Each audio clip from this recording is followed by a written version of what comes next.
ทั้งสองคนนี้เนาะสิตกลงเห็นดีกันแนวใดแหละสิเข้าใจแม่นแล้วก็ส่วนเนาะทั้งน้องทั้งสองสิตัดสินใจอีหยังบาดนี้ก็ได้เพราะว่าคือในทีมงานเฮานี่บ่ได้นำเสนอให้ป้าอย่าห่างกันเนาะส่วนมีการรูปแบบให้แบบเข้าใจกันให้อยู่น้ำกันบ่อยากให้ป้าให้ห่างกันบ่เฮาก็อยู่น้ำกันหลายปีแล้วอย่างนี้นะถ้าหากว่าภายใดภายหนึ่งเนาะบ่โอเคก็อธิบายเนาะให้พังคักๆอาชีพบางอย่างน้องเพิ่นสิบ่ได้เบิ่งคลิปแต่ว่าถ้าหากว่าไปแล้วก็อธิบายเรื่องรูปตัวนี้แหละรักน้องเพิ่นเห็นรูปอันนี้แหละเนาะน้องก็ไปบอกสหวันบ่แม่นแม่นตะกี้เราติดแต่เฮียนก็มีกับหมู่ผู้ชายเนาะในทางกันจะเย็นเลยว่าไปถามพุ่นว่าพร้อมแล้วบ่พร้อมที่จะพบแล้วบ่กันว่าทั้งนั้นโอเคปุ๊บเลยเดี๋ยวสิมาเอาทั้งน้องเตนี่ขึ้นไปบ่น้ำไปเนาะเด้ออันนี้ก็เนาะบ่แม่นว่าอันนั้นแหละอยากรูปแบบอยากให้มันตกลงเข้าใจกันง่ายๆเป็นแน่ๆจังฮู้ไปนำเหมือนกันติเขาต้องเข้าใจกันส่วนลายนะเขาต้องปรับใจเข้ากันหากันถ้าหากว่าน้องคิดไว้ได้ในนี่ก็มีแต่ว่าต้องไปอธิบายให้กับทางน้องไล่ให้เข้าใจคักเด้อถ้าหากว่าน้องยังอยากกันอยู่น้ำกันเห็นน้ำกันสร้างน้ำกันก็พยายามไปอธิบายให้พังขอโทษสำหรับเฮาสำหรับสิ่งที่ว่ามันผิดเนาะแต่ว่าก็สิพยายามเฮ็ดให้มันดีและทั้งนั้นก็ขอโทษนำมันแล้วเฮ็ดได้ซะเนาะ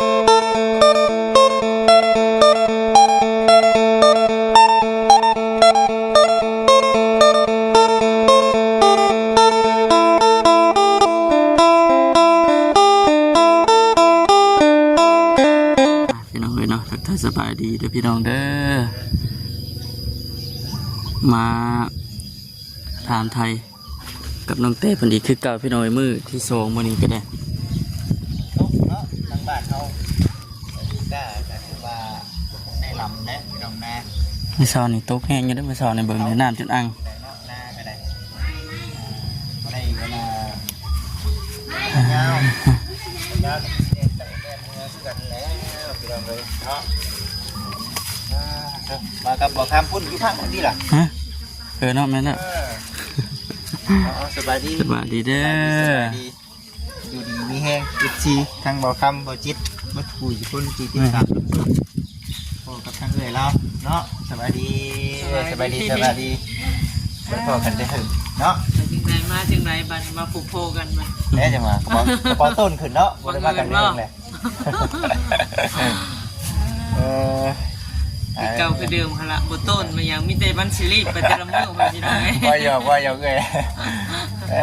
ยเนาะยังดีอยู่ค่ะมันต้นไปมันน่ะยังดีเนาะดีมือเอาเนาะนี่เนาะโอ้เอาซั่นเนาะเอ้ยขอไปหาน้องเพิ่นน่ะโอ้ลุงกับน้องมันแล้วได้แต่พังในเฮาก็เนาะบัดนี้น้ำเพิ่นก็ไทยถามจังซั่นแหละจริงบ่จริงขึ้นอยู่กับใจน้องตาดีคือกับน้องหั่นล่ะแม่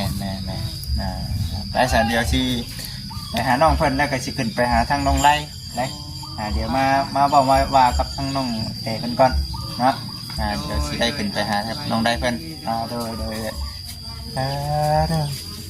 หายังดีนะโอ้เดี๋ยวว่าหาเก็บเห็ดนะเนาะก็เงยอยู่นั่นติอย่าพ่อหาเตรียมเครื่องเตรียมของเอาสบายดีเตรียมของขึ้นไปถึงคนได้บัดนี้ไปอยู่บ่อันก็ได้เพิ่นป้าใจพ่อเพิ่นไปเลยแต่เพิ่นไปกับน้องเตนี่บ่พ่อน้องเตพ่อน้องเตเพิ่นต้องได้ขึ้นไปแม่ต้องให้ขึ้นไปเว้ากันไปเพิ่นอยากไปเว้าอยู่เพิ่นก็ไป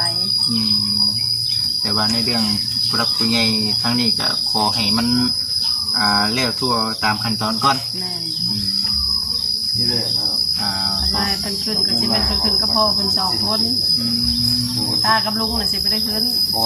คนและจนกลัวเขาเจ้าสิมีพิธีไหว้ขอเพื่อให้สิไปร่วมงานน้ำกันว่ามีเป็นมาขอมาสู่ขอคนแล้วก็ไปร่วมนั้นอันนี้คือทางป้าเพิ่นว่าเด้อพี่น้องเด้อแต่ว่าในเรื่องการขึ้นไปนี่ ทางเฮายังบ่ทันได้ว่าแม่นบ่ว่ามื้อใด ยังบ่ได้ว่าให้แบบว่าอยากให้ใจเย็นว่าต้อง2กรรม2ฝ่ายก่อนคือว่าสาวบุญโทรหากินนี่ก็คือว่ายังฮ้อนพัดสองนะ ยังเข็งอยู่เป็นบ่ ยัง ค แข็ น ง นั้นก็ยังเดือดอยู่ฉันติ เลือดอยู่คันว่าใจเย็นแล้วพร้อมเมื่อใดแล้วก็ ว่าพี่หน้าคุยกัน แม่นน้องแต่เพิ่นก็พร้อมสิขึ้นไปคือกันคันว่า พร้อมเนาะ ใจเย็นพัดสองแล้วคันว่าเท่าไรว่าพร้อมแล้วเนาะจะคุยกันให้มันจบเป็นสิ้นแล้วก็ไป ต่างคนต่างใจเย็นนะว่าอะไรก็ได้เนาะ อันนี้ก็เย็นแล้วก็คือไปคุยกันให้มันแล้วมันทั่วเนาะปลาไปโดนแล้วมันก็ใจสิยืดเยื้อ ลูกหลานเป็นไม่ได้กุ๊กใจแม่นบ่ โอ้คือกันละ แก่น้ำเนาะกุ๊กใจน้ำเลยพี่น้องเอ้ยไปซะเด้อป้าเด้อ เลย เดี๋ยวไปหาน้องเต๋เพิ่นก่อน เลย เนาะไปซะพี่น้องเอ้ยได้จังว่ากัน เลย เฮ้ยนอกเดียวว่าสิเกียมเครื่องไปน้ำกันแหละสิครับ ไปสันพี่น้องเอ้ยน้องเต๋ยินแล้วบ่ เย็นจนหนาวแล้วบ่ ได้เผายินได้เด้อสบายดีสบายดียินไวๆเนาะยินแล้วเนาะในนั่นได้เจียงอยู่บ่ครับ โอ้ยนี่ภายในมาหามัน สาวบุญนี่แหละสาวบุญมาก่อน บุญเนาะนอนรับอยู่บ่เมื่อคืน ก็นอนอยู่ เห็นว่าคืดหลายเนาะ คิดคืนว่าฉันติ แน่นอนอยู่แล้วดิ ว่าเรื่องนั่นแล้วมันแบบคิดไปเบิดแล้วแบบตัวที่ว่าเพิ่นบ่เคยดูแบบเรื่องเก่าเรื่องหลังเพิ่นก็กลับขึ้นมาเว้านะคิดตรงนั้น เรื่องเก่า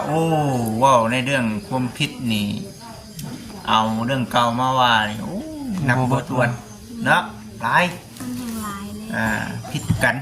สามมือดีซื้อมือให้ลูกผัวเนาะลูกเมีย คิดกันเนาะคิดกันลูกแบบเอาเรื่องปัจจุบันมาเว้า ปัจจุบันเนี่ยเนาะ อันนี้เพิ่นคือกลัวมาเว้าเบิดนะ ผิดเบัดปีเนาะ เอ้ยเด้อพี่น้องเด้อเนาะเอามีแต่ว่าคุยกันเข้าใจกันนั่นแหละเนาะพอดีเมื่อเช้านี้ทั้งอันน่ะน้องไล่เพิ่นโทรมาหาเจ้าเบิ่งคลิปแล้วเพิ่นเห็นอยู่บ่บ่ได้เบิ่งครับยังไม่ได้กินข้าวใช่ไหม อันนะเนาะบ่อยากหรือว่าบ่มีได้กิน ไม่อยาก บ่อยาก เบิ่งได้น้องเอ้ยเนาะเดี๋ยวสิพากัน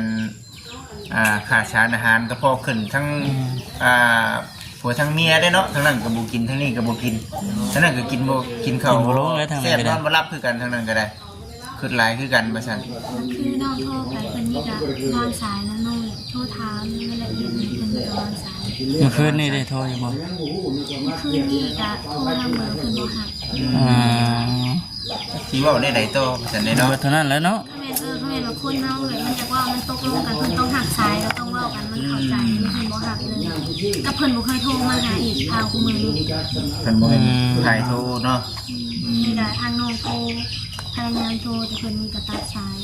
แบบวางอย่างนี้นะ อย่าเผาฮ้อนเด้อน้องใดเด้อเนาะใจเย็นๆคือมื้อนี้น่ะคือไอ้ว่าแหละเพราะว่าคือจุดประสงค์หลักของเพิ่นก็คือว่าอยากให้ทางน้องเต๋เนาะกับทางผู้รักผู้ใหญ่ขึ้นไปพุ่นแต่ว่าเมื่อได้เนาะแต่น้องอยากขอเนี่ยนี่ให้เว้ากัน2 ต่อ 2ก่อนอย่าเข้าให้ทั้งพ่อและทั้งแม่เพิ่นขึ้นมาน้องแบบน้องอยากเว้า2 ต่อ 2ก่อนบ่อยากให้พ่อกับแม่เพิ่นขึ้นเฮือนหั่นน่ะขึ้นไปเว้าหั่นนะ คือแบบนั้นคือน้องคือเนี่ยนะ เรื่องแบบย่านเรื่องแบบย่านเพิ่นแบบย่านเพิ่นเล่าสอว่าเนี่ยนะ เอาตัดบท กันแม่อยากให้ร่วมกัน2 ต่อ 2ก่อนเพราะว่าเฮาอยู่ร่วมกัน2 ต่อ 2เนาะพ่อกับแม่เพิ่นบ่เคยขึ้นเนี่ยนี่หั่นนะแล้วน้องก็เลยว่าร่วมกัน2 ต่อ 2เพิ่นสิว่าแนวใดหั่นนะเพิ่นแบบได้บ่นี่หั่นนะ ก็คือทั้งน้องไล่เพิ่นบอกว่าให้ขึ้นไปเนาะทั้งน้องเองก็ยอมรับว่าขึ้นไป แม่สิไปเพิ่นว่าบ่ให้พ่อแม่เพิ่นขึ้นเรือน ทั้งนี้ได้เสียพ่อไปบ่ในพงเพิ่น นี่ก็พ่อแหละ เอาขึ้นไป คือไปเพิ่นก็สิเพราะว่าอย่างเนาะพ่อนะเพิ่นบ่เป็นคนหักเว้า ขึ้นไปก็นั่งพังซื่อๆเนาะแต่ว่าคือทั้งน้องคือ ถ้าแม่นว่าทางนั้นก็สิบ่แม่บ่เอาแม่ขึ้นไปทางนี้ก็สิบ่เอาพ่อไป ให้เว้ากัน2 ต่อ 2ก่อนแล้วก็คำว่ามันบ่ตกลงกันยังแล้วก็จังแบบเอาทั้งพ่อนี่ไปแล้วเพิ่นก็จะเอาทั้งแม่เพิ่นขึ้นไปนั่นนี่ เอาผัวกับเมียอันน่ะ ผัวกับเมียกัน2 ต่อ 2 2 ต่อ 2ก่อนมันก็ต้องในนั่นแหละซันเดอร์พี่น้องอันนี้เว่าขออนุญาตนำตั้งแต่เกิดเรื่องมานี่เคยเว้ากันคักซาปรึกษากันคักแน่ได้น้องหรือว่าเป็นจังไดนี่เว้ากันคักแน่ได้บ่ นี่ก็คือน้องว่าแหละตั้งแต่มือไปหาเพิ่นนี่แหละเพิ่นมีก็ไล่หนีอะไรก็น้องพยายามโทรก็เพิ่นหักอยู่บ่ฮอด1 ปีก็ว่า ยังฮ้อนนะ ว่าแล้วนี่นะ ยังฮ้อนนะ ที่น้องนะเนาะหรือแบบคือน้องโทรหาเพิ่นมื้อเช้านี้ประมาณ5 นาทีนี่แหละแล้วถามว่าถ้าแม่นว่าเรื่องเจ้าน่ะเป็นจังไดไอ้ไล่ถามเพิ่นนะโอ้ยเรื่องอ้ายน่ะจบไปได้อ้วนเอ้ยเพิ่นว่าแนวนี้เพิ่นว่าแนวนี้เอ้าจบได้ไดถ้าแม่นว่าเจ้าโทรบอกให้ซุ่มอ้ายซุ่มเอ้ยเมื่อแหละมันบ่จบง่ายได้ถ้าแม่นว่านอกจากเฮา2 คนมาเว้ากันว่าแนวนี้แต่เพิ่นว่าก็คือสาวบุญเว้าหั่นแหละเพิ่นว่าแนวนี้ก็บ่ฮู้แล้วว่าสาวบุญว่าแนวใดนะเนาะ เว้าในทางที่ว่าบ่อยากให้พากันนั่นแหละบุญมันก็ได้เนาะ ก็คือแบบว่าคือสาวบุญเว้าหั่นแหละเพิ่นว่าแนวนี้อันนี้ก็เพราะว่าบางคลิปก็บ่ได้เบิ่งเนาะบางคลิปก็เบิ่งเนาะ เช้านี่นะอ้ายว่าว่าถ้าหากว่าทางนี้ยอมขึ้นไปเฮ็ดจังไดแล้วซั่นได้ไรว่าซั่นสมมุติว่าคือน้องแต่เพราะว่ายอมผิดยอมแม่นขอโอกาสให้อภัยไอ้ได้สิให้โอกาสบ่ไอ้ได้เพิ่นว่าสิว่าให้โอกาสอยู่และคืออ้ายก็ได้เว้าไปกลับบัดนี้ถ้าหากว่าน้องได้ถ้าหากว่าน้องแต่ยอมเนาะไปอยู่นำปกติคือเก่าเนาะทางน้องได้ยอมรับบ่ว่าตกลงบ่ว่าสิให้ทางผู้หลักผู้ใหญ่เนาะทางนั้นมาขอทางน้องเพิ่นก็โอเคนะมีแต่ว่าภายเฮานี่เอาในเมื่อได้ยินน้องเพิ่นเว้าในนี้ก็เฮาก็ขึ้นไปเนาะขึ้นไปเว้าให้มันโอเคกันก่อน ญาติเพิ่นเว้าตัวปากจักแต่ใจว่าโอเคแล้วนี่บ่จัก จังว่าเนาะอันนี้ก็เฮาได้พังจากปากน้องไล่เว้าได้เด้ชวนน้องเพิ่นสิแท้หรือบ่นี่ก็เฮาก็รอเบิ่งเฮาต้องรอเบิ่งเนาะในเมื่อเฮาได้เว้าแล้วเฮาต้องได้เฮ็ดเนาะบ่ให้เว้าว่าออกจากปากเลยเนาะในเมื่อคำบอกคำจาเฮาได้เว้าออกไปได้เฮาต้องเฮ็ดให้ได้เนาะตัวนี้นะก็เลยว่าเอ้ามันเป็นอย่างนั้นก็เอ้าว่าซั่นสิจะได้ซะในเมื่อน้องแต่ก็ยังฮักอยู่บ่ ว่าฮักคำแม่นว่าคือน้องว่าคำแม่นว่าเพิ่นเปลี่ยนแบบการเว้าการจาคิดก่อนจังเว้าหรือแบบอยากให้หยังก็อยากให้มาได้ใส่ก็อยากให้ไปอยากให้คนนอกเลยค่ะคิดก่อนจังเว้าคิดดีๆก่อนเฮาจังเว้าออกมาแต่ละคำหั่นนะ พี่น้องเลยเนาะมีแต่ว่าเรื่องของทั้งน้องๆ2 คนก็เอาขึ้นอยู่กับน้อง2 คนต่างคนต่างปรับเข้าหากันซะ แม่คือบ่าวว่าให้ทางนี้ขึ้นไปหาเพิ่นเนาะขึ้นไปกะรูปแบบคือน้องขอให้รูปแบบให้เว้ากัน2 ต่อ 2ก่อนอย่าให้ข้าวพ่อแม่ขึ้นไปในนี่นะอยากให้อ้ายอยากให้เอื้อยนะไปรูปแบบหากบ่ให้พ่อแม่ขึ้นไปเว้าก่อนนะให้เว้ากัน2 ต่อ 2ก่อนถ้าเป็นจุดประสงค์ของทั้งน้องๆเพิ่นก็เฮ็ดให้ได้อยู่เนาะ FC ก็ให้ทั้งน้องทั้ง2คุยกันให้มันโอเคกันเนาะอันนี้เฮ็ดให้ได้อยู่บ่ได้ว่าบ่โอเคกันเฮาก็เว้ากันไม่นี่นะได้เนาะ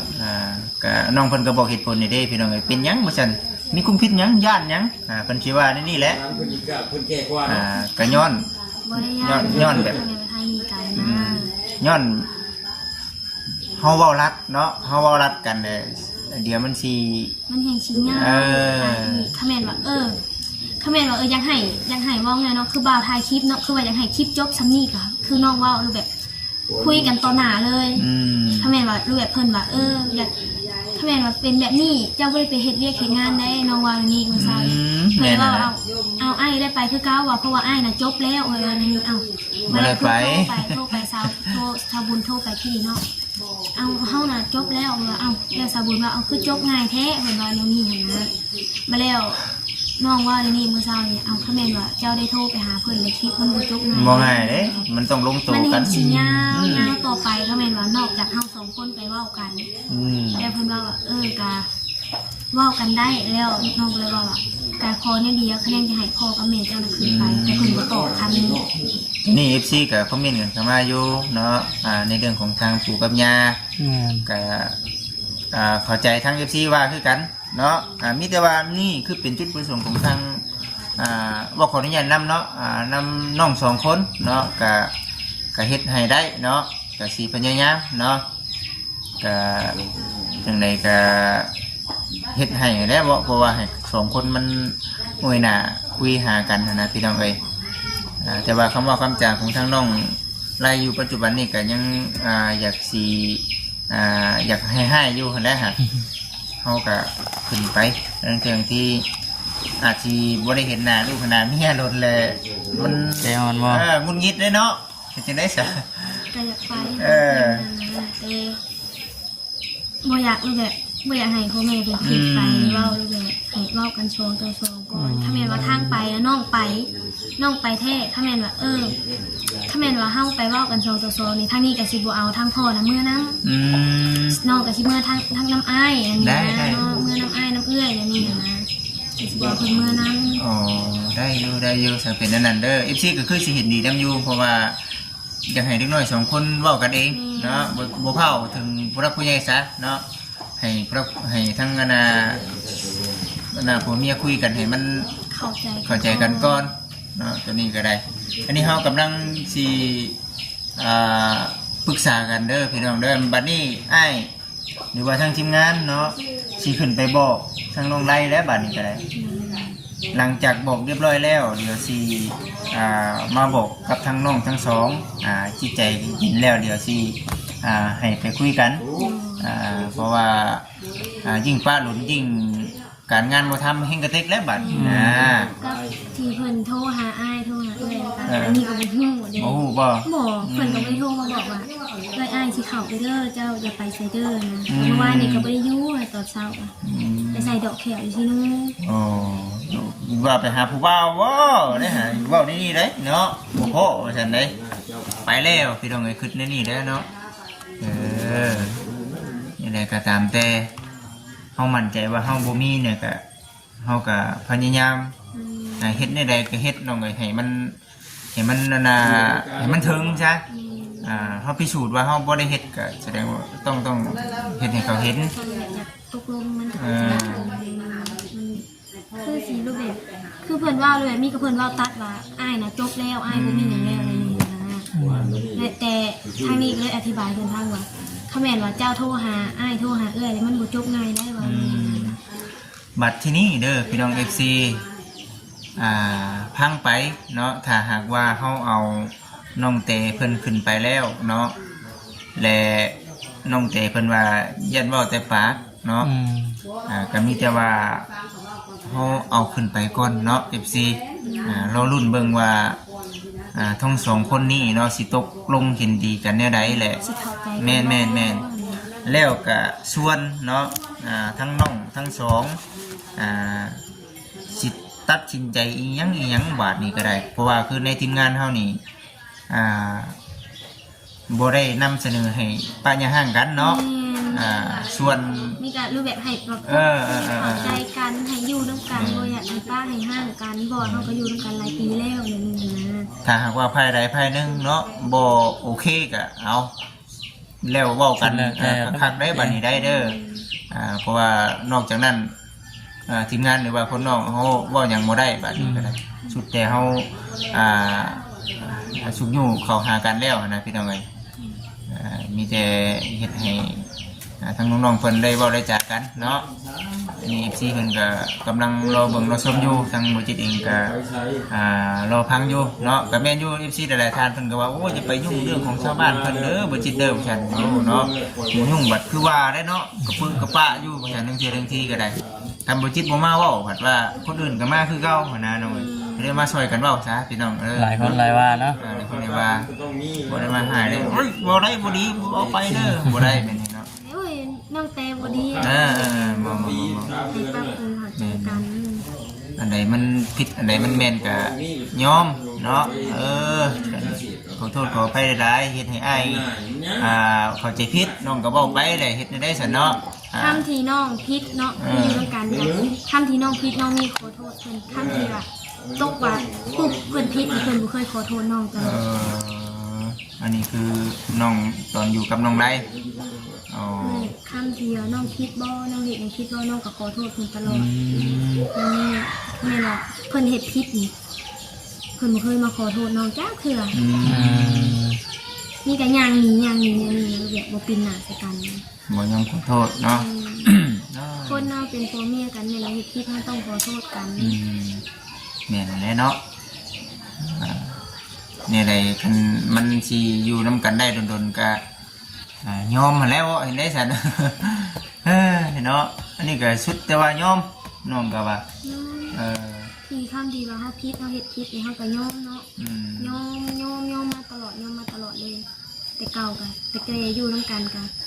คือน้องพิษน้องก็แบบขอโทษเพิ่นตลอดเลยเห็นไหมแบบบ่เคยว่าบ่ขอโทษแม่ว่าน้องรู้สึกว่าตัวเองผิดนี่เนาะน้องก็ขอโทษนั่นแหละเนาะแต่มันมีแต่ทั้งไปให้ได้สนองเลยเด้อเดี๋ยวสิขึ้นไปเว้าเนาะถามไทยทั้งนั้นแน่เนาะน้องไรน้ำพร้อมแน่แล้วก็ผู้แรกน้องตุ๊กน้องติ๊กไปซั่นแหละเนาะน้องตุ๊กเนาะน้องตุ๊กก็คือว่าแน่แหละพี่น้องเอ้ยเนาะอาจจะเป็นเล็กน้อยที่ว่าบางอย่างก็ยังที่ก็คอมเมนต์กันเข้ามาอยู่ว่าอ้าวว่าเห็นเจ้าหูเจ้าตีไปคนหมายนี่เด้อน้องตุ๊กว่าซั่นแต่ว่าทั้งนั้นก็ยืนยันรูปภาพน้องไรก็ได้เชื่อในรูปน้องไรนั่นก่อนสิไปกินหมูกระทะนะจะชวนแล้วตุ๊กกับเพิ่นบ่ไปแม่นบ่แม่นน้องเลยชวนไปบ่ละไปกินซีนดาดน้ำกันบ่ไปเฮาเมื่อยเฮาสิอยู่เฮือนเฮาสิอยู่เฮือนเฮาล้างถ้วยล้างบ่วงเลยแล้วเมื่อยเพิ่นว่าอย่างนี้ก็เลยโอเคเลยไปเนาะก็เลยว่าตัดสินใจไปเพราะว่าโทรหาเพิ่นบ่ได้เด้อะไรโทรทางเบอร์ก็บ่ได้โทรทางเฟซก็บ่ได้เนาะนั่นแหละจังว่าหุ่นรูปตัวนั้นนั่นแหละพี่น้องเอ้ยเนาะที่มันมีปัญหาอยู่มีแต่ขอไปอธิบายเนาะให้พังคักๆอาชีพบางอย่างน้องเพิ่นสิบ่ได้เบิ่งคลิปแต่ว่าถ้าหากว่าไปแล้วก็อธิบายเรื่องรูปตัวนี้แหละรักน้องเพิ่นเห็นรูปอันนี้แหละเนาะน้องก็ไปบอกซะว่าบ่แม่นสกี้แล้วแต่เฮียนก็มีกับหมู่ผู้ชายแล้วนะทางโน้นกันมีแต่คิดกับผู้บ่าวก็ใส่หูน้ำกันนี่ก็มีกันหมู่ผู้ชายนะว่าแม่เราบ่มีก็มีเนาะนั่นแหละ FC เอ้ยเนาะรอเบิ่งชมไปนำกันแล้วก็คอมเมนต์เข้ามาพิจารณาเบิ่งเด้อพี่น้องเนาะเรื่องราวมันสิจบไปแบบใดเนาะลงเอยกันได้ดีบ่นี่ก็เฮารอเบิ่งแต่ว่าถ้าเกิดแม่นเพิ่นยังบ่ได้ให้คำตอบบุญนะว่าสินัดกันเมื่อใดเนาะเพิ่นให้น้องใจเย็นก่อนเนาะใจเย็นก่อนทางเบิ่งอื่นนี่แหละพอยอันนี้ก็จะให้มันจบอันนั้นเลยบ่ให้เลยทางไอ้มาไอ้ก็เมื่อยเนาะมาแต่ไกลนี่นะเลยทางนั้นเลยทางนั้นก็เลยโทรก็บ่ได้บอกน้องเลยเลยปุ๊บปักบัดเดียวเลยนะทางนี้ก็บ่ได้ฮู้ว่าทางไอ้ที่เข้ามาตอนตะอิดจังฮู้ก็ได้เบิ่งในเฟซเบาคำเห็นในเฟซจังเห็นไม่ยังนี่ติบอกเฮาแล้วว่านี่ติแล้วก็เห็นตอนเพิ่นเอาฮู้ไปเบิ่งคือว่านี่ว่าแล้วก็เห็นป้าทูไปว่าแต่ว่าทางเขาบ่จิตบ่คำที่เขามาได้ทางสาวบอกสาวบุญตอนนี้เขายังเมื่อบ่ได้ว่าฝนตกแห้งอยู่ซินู่นนี่เฮาตอนได้มาตอนค่ำก็ได้มารอบค่ำเนาะก็เลยว่าได้รูปแบบคือไปใส่ดอกแขวมันคือค่ำเลยเพราะว่าคนหลายไปถ่าคิวเด้เนาะมีแต่ว่าอดเอาได้สั่นเนาะพังไปมันสิเป็นยังไงเด้อน้องเด้อแต่ว่าคือทางน้องแต่นี้ให้คำตอบแล้วว่ามื้ออื่นมาฮื้อเบิ่งอ้ายเพิ่นชันเนาะเบิ่งอ้ายเบิ่งเอ้ยเพิ่นชันทางเบิ่งอ้ายเบิ่งเอ้ยเพิ่นว่างบ่แล้วก็ทางเบิ่งทางนั้นแน่ว่าเพิ่นสิว่าออกมาแบบใดแต่ว่าสำหรับตัวเองนี่ใจเย็นแล้วจันรูปแบบไปหากันเนาะแม่นว่าก็ปรุงเข้าใจกันเลยมันคือสิใจเย็นกว่านี้แม่นเรื่องอันนี้เนาะรูปแบบทางนั้นก็ใจฮ้อนทางนี้ก็ใจฮ้อนแบบมันบ่เข้าใจกันเลยนะว่าอย่างกันอย่างนี้หั่นนะต่างคนต่างยังตื่นอยู่นะคนละตื่นนะต่างคนต่างยังใจฮ้อนนี่แต่พังเบิ่งหั่นแหละซั่นเนาะให้ไปเลยสิบ่เว้าเฮงสิกันบ่พ ทางนั้นเว้าก่อนทางนี้จังสิเว้าหั่นนะเราแบบเขาต้องทางให้ไล่นะเว้าก่อน แห้งก็ดีแล้วน้องไรเนาะเราอยากให้ผมต้มอยู่เนาะ เพิ่นเว้าก่อนแล้วก็น้องก็อธิบายให้เพิ่นพังเนี่ยนี่หั่นนะแต่ เออ บ่ฮู้แล้วว่าเพิ่นสิพังหรือเพิ่นบ่พังหั่นนะหักส่วนหลายเนาะทางที่น้องฮู้นิสัยนี่เพิ่นบ่พังไผทางนั้นเพิ่นพังแต่ใจตัวเอง คิดว่าปู่กับย่าเป็นได้บอกแบบนั่นก็ได้นะเราดีอยู่บ่ ทาง ธรรมดา ก็มีส่วนดีเนาะส่วนดีส่วนให้นี่ มันก็มีวัตถุคนเนาะ ส่วนดีส่วนให้ครับ มันก็เป็นบางค่ำบางคราวเนาะ แต่ว่าฮักเพลงอยู่คือเก่า ครับมือวานบอกมือซื้อนี่แหละน้องโทรไปตอนแรกเลยว่ามันงานนี่เลยเพิ่นว่าน้องผัดถามฮัลโหลแม่ว่ะไอ้ไล่เราไปไซมันเป็นลิ่นแล้ววันนี้วันนี้เดี๋ยวโทรหาเราก่อนแล้วก็โทรไปหาทางไอ้ไล่โทรไม่ยั้งว่ะสิไปลิ่นนี่ว่าเนี่ยมีได้เราแล้วก็โทรกลับคืนโทรไปหายาแล้วเพิ่นก็บอกว่าว้าวจังสั้นว่าจังซี่ว่ามึงน่ะบ่ดีจังสั้นจังซี่นะกูนะว่ากูฮู้แล้วมึงเป็นแนวใดมึงเป็นแนวนั้นแนวนี้แล้วจังเรานะแล้วน้องก็เลยคิดว่าคิดว่านี่ก็คิดคู่มือคิดเช้าแรงว่าเขาเป็นคนผิดบ่เพิ่นจังว่าสิเฮาแนวนั้นหั่นนะ มาห่อนใส่กันนะห่อนเนาะ รู้แบบทางนั้นก็ยังบ่ฮู้ว่าเป็นแนวใดทางนั้นก็ยังบ่ฮู้ว่าลูกชายตัวเองเป็นแนวใดทางเอาแบบให้เฮาก็บ่ฮู้แล้วว่าเขาเป็นแนวใดอย่างนั้นเนาะแบบเพิ่นมีก็รู้แบบเพิ่นเว้าเพิ่นแบบซ้ำว่าเพิ่นด่าเลยอย่างนั้นแบบโอ้โหแล้วมันเป็นนั่นเป็นนั่นนี่นะคือว่านี่แหละมันโทรไปกัน สาเดอร์เนาะมีแต่ว่าคือว่าแน่แหละปู่กับย่าเนาะกะถ้าว่าลูกเต้าเนาะเขาเจ้าถูกต้องปองรองกันกะเอายอมรับได้ใส่จะได้เนาะลูกเต้าเขาเจ้าหักเพลงกันเป็นใดๆคือจากที่พังเบิ่งเมื่อวานนี่แล้วก็ว่าหลายอย่างในแนวอยู่ประเภทพวกว่าการเห็นวิกฤตงานหนึ่งข่าวหนึ่งน้ำ ตัวคำนี้เนาะเจ้าต้องไปถามลูกชายเจ้าก่อนเจ้าต้องให้ลูกชายเจ้าอธิบายให้เจ้าพัง แบบได้เอาน้องอธิบายตอนนี้เลย นี่เด้อเรื่องเห็ดแรงเห็ดง่ายเนาะทางไอไลบ่ให้น้องเห็ด หมอเฮ็ด เมียนบ่ให้เห็ดถ้าน้องก็เห็ดอยู่เป็นบางข้าวบางข้าวเห็ดหนึ่งข้าวก็เห็ดเลยเห็ดกินก็เห็ดแต่ทั้งที่ดีเพิ่นบ่ให้จับเลยเพิ่นบ่ให้น้องเห็ดเลย ย้อนยังเพิ่นคือบ่เฮ็ดนะ ก็ย้อนเพิ่นแพงนั่นนี่บ่จักนั่นนี่หั่นนะด้วยย่านเมื่อยย่านหยังนี่มาเบาภาระบ่เลยว่าให้ใดก็บ่ฮู้เนาะ เนี่ยน้องคือเห็นความดีของน้องได้อยู่บ่ ชุดดีน้ำเราก็ดีบ่แม่นว่าเพิ่นบ่ดีเพิ่นดีแฮงที่สุดเลยอะไรนะถ้าแม่นเพิ่นบ่ดีเพิ่นคือสิบ่เลี้ยงน้องซอย โอ้ ดีทางย่องเพิ่นน่ะย่องเพิ่นดี แต่เพิ่นแบบเพิ่นอยากให้เพิ่นมาเก็บมาคนขัวเว้าอันนี้หั่นนะ แต่บางอย่างก็ลืมคำนึงถึงว่าดีไปแบบนี้เนี่ยเดี๋ยวพ่อกับแม่สิคิดไปว่าเมียสิขี้ข้านบัดนี้เนาะ แม่น้องก็เคยเว้ากับเพิ่นว่าจิน้องว่าถ้าแม่นว่าเจ้าบ่ให้เฮ็ดอย่างนี้เจ้าน่ะบ่เว้าหยังดอกแต่ทางพ่อแม่เจ้าขึ้นมาบ่ได้จะมาตัวเองแต่งานมีก็ให้เจ้าเฮ็ดอยู่เฮ็ดกินเฮ็ดกับข้าวกับน้ำด้วยนึ่งข้าวนึ่งน้ำแนวนี้นะคิดแนวนี้แบบทางเจ้าคิดมีก็ย่านเมียเมื่อยว่าทางพ่อกับแม่เจ้าคิดว่าเมียน่ะขี้ค้านว่าอย่างนี้ว่ากับเพิ่นกัน เนาะเอาซั่นเด้อมีแต่ว่าเดี๋ยวทางไอ้เองสิขึ้นไปบอกทางน้องไดเพิ่นก่อนตกลงกันเห็นดีกันข้างแน่ได้สิหามื้อหายามเนาะเอาทั้งสองคำสองพายไปเว้าไปว่ากันได้พี่น้องเอ้ยเนาะเอาไปเว้ากันกับเด็กน้อย แบบนี้นะมันสิบ่จบจักเทื่อ บ่จบได้จังหน่อย FC เพิ่นสิว่าจังหน่อยโอ้ยมันบ่ได้เทื่อหรอกบ่จิตเนาะนอกจากว่าเอาสองคนมาคุยกันมีแต่ว่าเฮาสิดำเนินการไปแบบนั้นอยู่เด้อพี่น้องเด้อเนาะเพียงแต่ว่ารอเบิ่ง